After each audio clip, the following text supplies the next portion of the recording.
Le vrai gagnant. Chaque année, à Lag BaOmer, la Yeshiva Tiferet Zion organisait un jour de sport. Toute l'école prenait part aux activités qui commençaient avec la tfila à Meadowland Park. Après le petit déjeuner, il y avait 1 heure de cours près de l'étang, puis toute la journée se poursuivait en activités athlétiques. Baseball, basketball, volleyball, chasse au trésor, saut, course, promenade, rien n'était oublié. C'était un véritable événement. Les mamans et les sœurs faisaient des gâteaux, les grands frères prêtaient leurs ballons et leurs raquettes. C'était vraiment un jour que toute l'école attendait impatiemment. Quand Lag BaOmer arriva, tous les garçons arrivèrent dans la cour de l'école bien en avance. À 7h30 précise, 8 bus lourdement chargés de garçons chantant à tue-tête sortirent de la cour de l'école et s'engagèrent sur la route en direction du parc de Meadowland. En arrivant au parc, la tâche de l'installation commença. « Chaim, tu es chargé de sortir les sidourim, » dit Rabbi Neumann, le directeur. « Avraham, apporte le carton de Sfarim pour les shiurim. Shimon, toi et Tzvi, déchargez les caisses de lait et déposez-les à côté des bancs de pique-nique, » ordonna un autre rave. « Où sont les jumeaux Sofer? Dites-leur de sortir le pain et les œufs et de commencer à mettre les tables. » Bientôt, tout fut déchargé et l'ordre restauré. Tous les garçons, dans leurs groupes respectifs, faisaient la tfila sous les branches pesantes des saules pleureurs. Quand le moment des jeux arriva, Rabbi Neumann annonça le programme. Il conclut en disant « Et à 3h30, on se retrouvera tous au pied de la colline pour le marathon annuel de Mishnayot. Comme vous le savez, le gagnant recevra un set de Mishnayot de luxe. Tous ceux qui terminent le marathon recevront aussi un prix. D'accord les garçons? Allez-y !» Il donna un coup de sifflet et la journée des sports commença. Yossi et Shlomo Fogel étaient des frères. Ils avaient le même nom de famille, allaient tous deux à la Yeshiva Tiferet Zion, mais là s'arrêtait leur ressemblance. Yossi était grand, mince et était en 6e. C'était le garçon le plus populaire de la Yeshiva. Même les garçons de 5e le choisissaient dans leur jeu. Il était le chef de sa classe et le meilleur élève en Chol comme en Kodesh. Ne vous y trompez pas, Yossi n'était pourtant pas arrogant ou orgueilleux.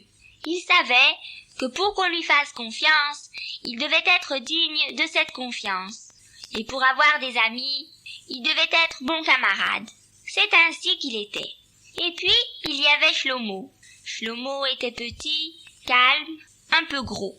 C'était un élève de 7e qui portait des lunettes épaisses. On ne le choisissait jamais dans aucun jeu. Et pourtant, combien de fois il demandait.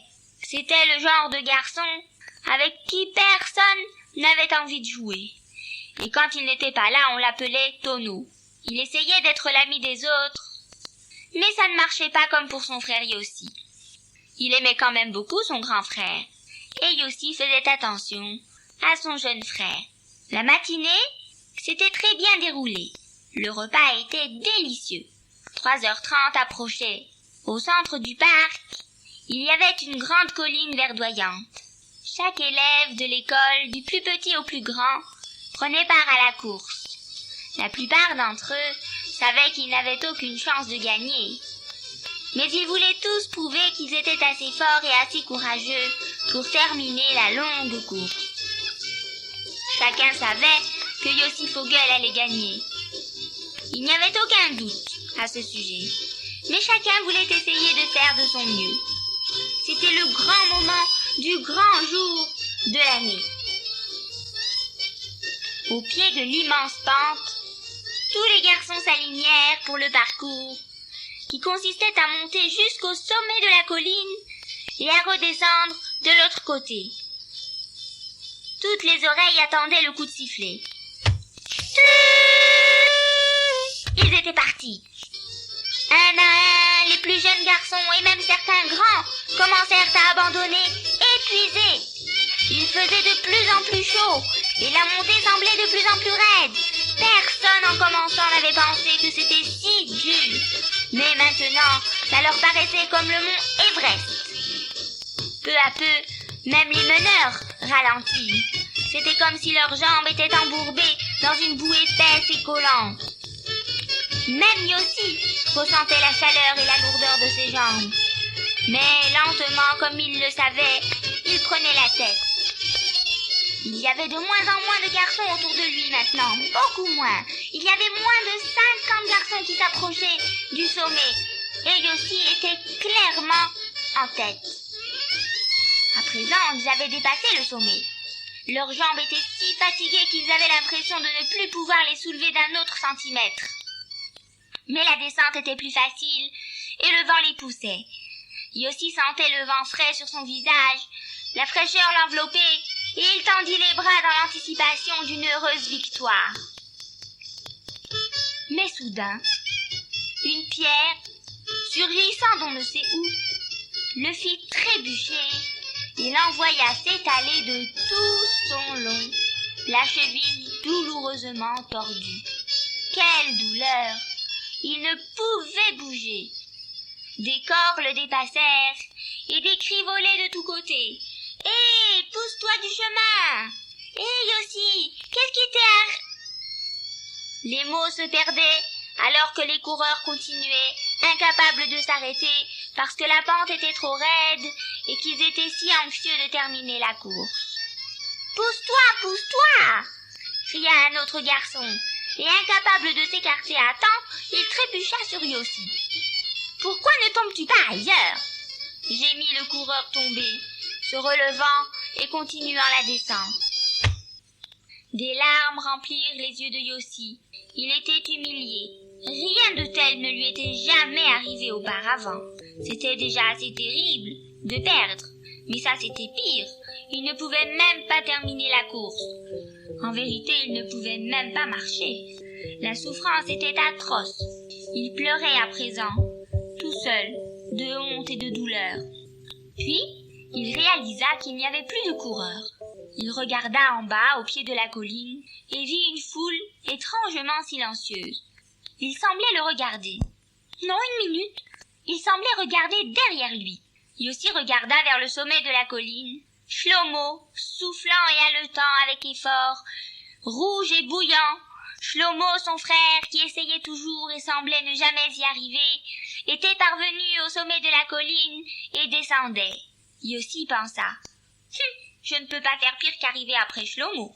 Même lui, il va me battre. » Mais Shlomo, voyant son frère, s'arrêta et s'approcha de lui. « Hé, Yossi, que s'est-il passé? As-tu trébuché sur quelque chose ?» Le visage de Shlomo était plein d'inquiétude pour son grand frère.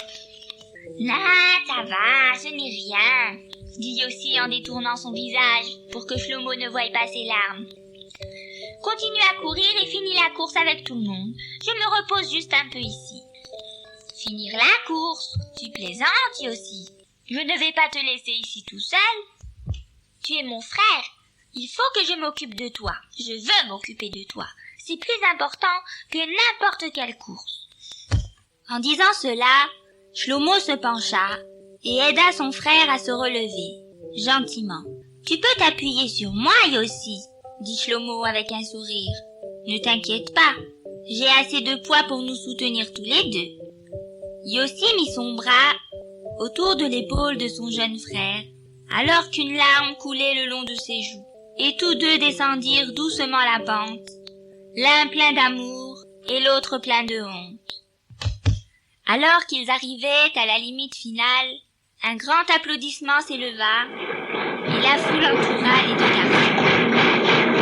Quand le calme fut revenu et qu'on eut déterminé que la foulure était douloureuse mais sans gravité, les prix furent annoncés. « Mais le prix réel, dit Rabbi Neumann, revient à un garçon qui nous a donné à nous un prix, une leçon de prix, dans la façon de traiter une autre personne. Un exemple vivant d'une personne qui vit les mots. Ve'ahavta l'oreacha kamocha. Souvent, on est bien plus gentil envers ses amis qu'envers ses proches. On dédaigne ses frères et sœurs et on leur fait honte, alors qu'on se gênerait de traiter ainsi des amis ou des étrangers. Quand on connaît bien quelqu'un, parfois on ne fait pas trop attention à lui. Cela demande un grand cœur pour vraiment se soucier d'une personne, en particulier d'un frère ou d'une sœur ou de parents. À mes yeux, ce genre de personne est vraiment gagnante. Et Shlomo Vogel a remporté la véritable victoire.